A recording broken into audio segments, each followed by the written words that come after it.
I am Dr. Samanthi Konarasinghe.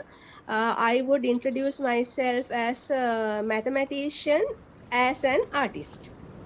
So I had been a lecturer for about 25 years and a statistical consultant for more than 2 decades.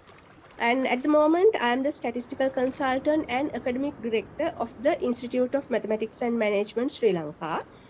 If I talk about my contact with the Eurasia Research, my first keynote speech was in Singapore. It's a physical contact. Then my last one is in Australia, Melbourne, 2020, just before the border closes. It is in 2020 March, as I remember. Yeah, so just before the border closes. So after that, I mean, we had no other option. So I really appreciate the Eurasia Research and other organizations taking this initiative to conduct online sessions. Otherwise, we don't know when the borders will be open and we will be able to move together. So like earlier, so until then, we don't need to take a break. So online sessions are really good motivation for the researchers to be together and continue their work.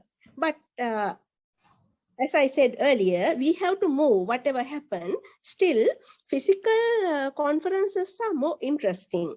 The main reason is like we meet people, we greet people, and that kind of interaction. We are humans, no? So social animal need human interaction. That part is missing, but we have to adapt to the something is better than nothing philosophy. Eurasia Research, as I said, over the last few years, I have been with you. I have addressed many of your forums as a keynote speaker.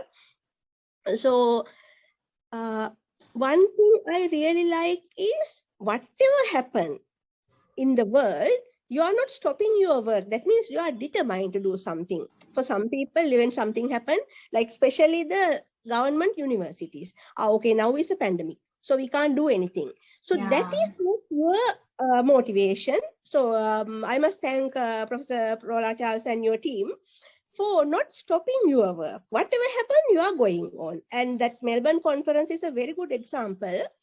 About 40 or 50 participants have registered, but that time also some travel restrictions were there.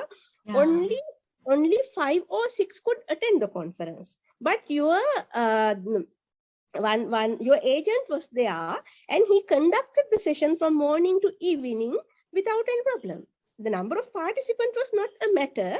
So you promised to do something, because as an experienced person with these conferences all over the world, I know some private organizations, they get the money, they get the papers. Some, of course, they do publications, but they do not conduct the conferences, saying that they don't have sufficient participants.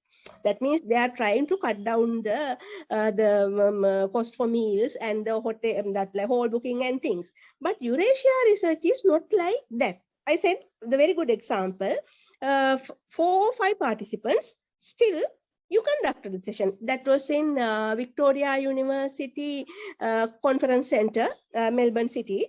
So it's a costly place, but you conducted it. That is your spirit. So, I mean, you keep your word. Okay. See you another day. Bye. Bye. Hope to see you in our upcoming conferences. Thank you. Of course. Definitely, I'll be with you.